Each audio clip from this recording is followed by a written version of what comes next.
terhadap anak politisi PKS di rumah mewah di Cilegon, Banten. Di hadapan penyidik, pelaku mengaku melakukan perbuatannya karena motif ekonomi. Pelaku rugi miliaran rupiah setelah kalah bermain kripto. Dan berikut pernyataan di Reskrim Polda Banten, Kombes Dian Setiawan. Karena di dalam motif ekonomi, ini diketahui oleh penyidik bahwa yang bersangkutan sebelumnya sempat bermain saham kripto dengan modal awal 400 juta, yang mana uang tersebut diperoleh dari tabungan bersama yang bersangkutan dengan istrinya. Dari 400 juta ini dimainkan sehingga berkembang sampai dengan mendatangkan keuntungan senilai kurang lebih 4 miliar. Dari 4 miliar ini yang bersangkutan belum puas, kemudian dimainkan lagi sehingga yang bersangkutan kalah. Adapun akun yang digunakan yaitu melalui aplikasi pintu.id. Setelah kalah, yang bersangkutan melakukan peminjaman di Bank Mandiri itu sebesar 700 juta rupiah, minjam di koperasi tempat yang bersangkutan bekerja senilai 70 juta rupiah, dan meminjam dari pinjol 50 juta rupiah. Tujuannya apa? Untuk main kripto lagi. Tapi hasil yang diperoleh yang bersangkutan kalah kembali. Kemudian diketahui dari riwayat yang bersangkutan, kita menemukan riwayat rekam medis dari handphone si pelaku ini. Dari tahun 2020 yang bersangkutan menderita penyakit kanker nasofaring stadium 3. Ini dibuktikan dari bukti rekam medis pada handphone pelaku, yang bersangkutan rutin tiap minggu melaksanakan pengobatan rutin maupun kontrol dokter dengan pengobatan kemoterapi di rumah sakit S di daerah Semanggi. Karena himpitan ekonomi inilah mendorong yang bersangkutan untuk melakukan tindak pidana ini.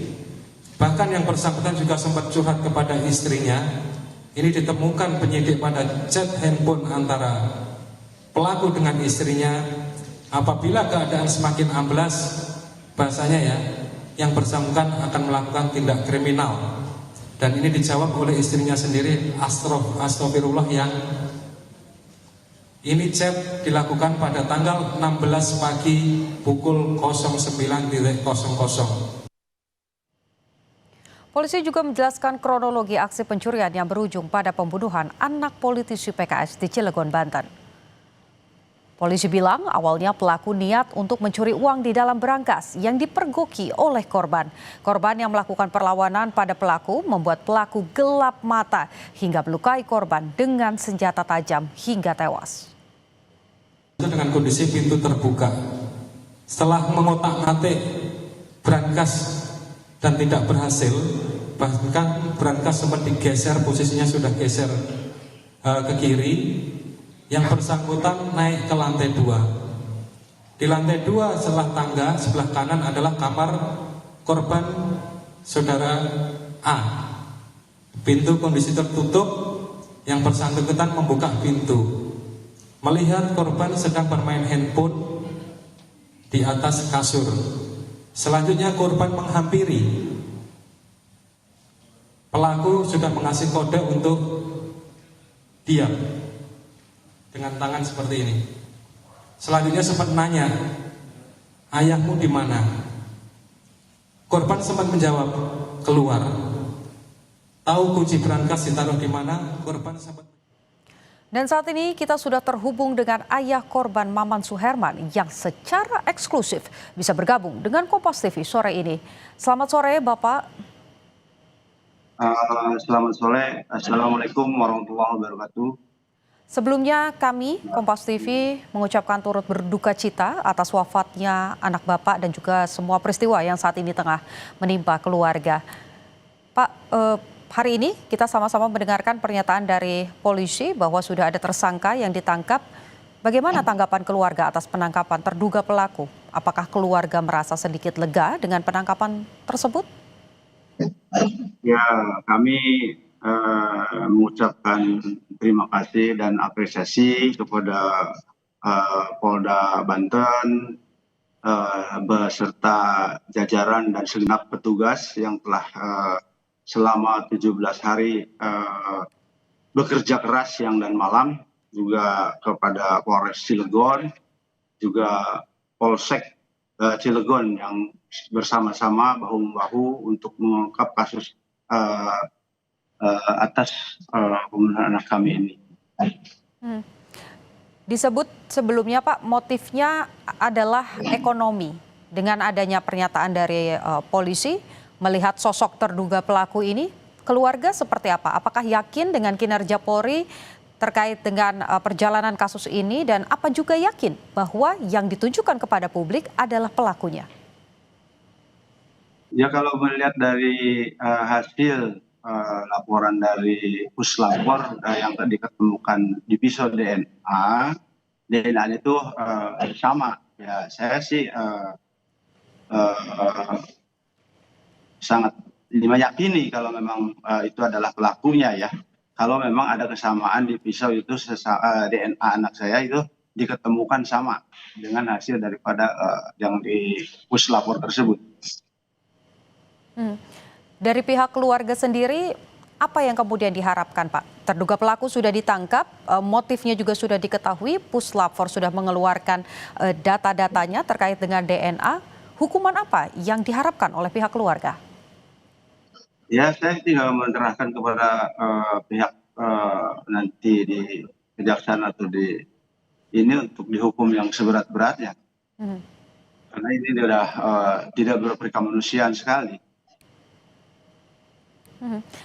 Saya mohon maaf sedikit Pak, untuk mencocokkan kronologi yang disampaikan oleh pihak polisi dan juga dari keterangan Bapak, karena ini pertama kali Bapak muncul di muka publik begitu. Saat peristiwa terjadi, sebetulnya situasinya seperti apa? Posisinya saat itu Bapak sedang berada di mana, dan memang apakah anak Bapak terbiasa sendirian di rumah? Ya, kronologis pertama itu kami mendapatkan, saya lagi di kantor mendapatkan video call keluarga, bahwasanya anak saya yang bernama Dafara memberikan video call, melihatkan ke korban, dan saya melihat sendiri bersimbah darah di situ ya. Cuma punya asumsi, saya pikir anak saya itu jatuh dari tangga, sehingga saya bergegas berteriak di kantor bahwasannya anak saya itu jatuh dari tangga. Ketika saya sampai di rumah, saya juga masih berasumsi dia itu jatuh dari tangga. Melihat ke tangga nggak ada, maka saya adiknya di mana? Axel itu ada di mana? Ada di atas. Nah, saya langsung bergegas ke atas. Disitulah baru saya terlihat anak saya sudah bersimbah darah. Saya balikan kepalanya sedikit, saya berusaha untuk memberi napas buatan. Setelah itu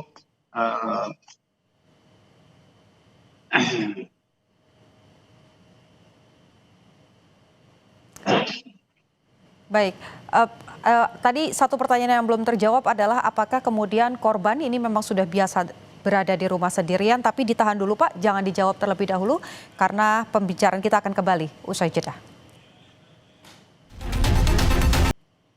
Saudara, kita masih terhubung dengan ayah korban Maman Suherman yang secara eksklusif bergabung dengan Kompas TV. Pak, tadi diskusi kita sempat terjeda begitu ya, terkait dengan kebiasaan dari korban yang apakah memang anak ini terbiasa untuk berada di rumah sendiri, dan sejak kapan sebetulnya CCTV di rumah itu rusak Pak? CCTV udah agak lama ya, karena rumah kita itu kan biasanya ramai terus. Ada ipar, ada ponakan, ada ibu mertua, semua sering kumpul. Pada ketika itu memang kesalahan yang diperbuat oleh PRT ini tidak memberitahukan dia mau meninggalkan dua anak saya di rumah itu pada jam tersebut. Sehingga dia juga tidak menetapkan protap yang seharusnya mengunci pintu kamar, mengunci pintu dapur, mengunci pintu dapur masuk ke ruangan utama, sehingga 3 kunci yang tidak dilakukan oleh PRT saya itu. Oke, Pak, yang kemudian menjadi sorotan publik begitu ya, menilai bahwa dengan matinya CCTV, kemudian tiba-tiba ada terduga pelaku, ada beberapa pengamat kriminolog yang kemudian mempertanyakan begitu. Apakah keluarga ada kecurigaan bahwa pelakunya ini tidak bergerak sendiri begitu? Ada orang terdekat misalnya yang punya permasalahan ataupun juga peristiwa-peristiwa serupa? Saya tidak bisa mengasumsi atau mengandai-andai gitu ya, karena saya sendiri tidak merasa punya musuh, saya tidak punya istilahnya perselisihan, karena kehidupan saya itu dari rumah ke masjid ke kantor setiap hari seperti itu aja. Oke. Artinya pihak keluarga sepakat begitu ya dengan apa yang kemudian sudah ditemukan oleh polisi bahwa sejauh ini tidak pernah ada musuh ataupun juga konflik, sehingga dengan adanya DNA keluarga sepakat bahwa terduga pelaku adalah pelakunya. Pak, kalau bicara soal ini peristiwa ini kan menjadi sorotan publik begitu. Apa kemudian pesan dari keluarga untuk masyarakat agar peristiwa seperti ini tidak kembali terulang? Ya, saya sih pesan kepada masyarakat untuk berhati-hati meninggalkan rumah ataupun ada keperluan-keperluan itu bisa ke depan kalau misalkan ini tersedianya CCTV ataupun menitipkan ke tetangga sebelah untuk bisa saling menjaga. Mungkin seperti itulah yang bisa dilakukan. Oke, baik, terima kasih banyak Pak untuk kesempatannya bagi Kompas TV sudah perdana muncul ke publik untuk kemudian menceritakan apa yang sebetulnya terjadi. Kita harapkan keadilan tentu ini terwujud begitu dan mendiang bisa mendapatkan kedamaian di sana. Terima kasih Bapak Maman Suherman sudah bergabung dengan Borgol sore hari ini.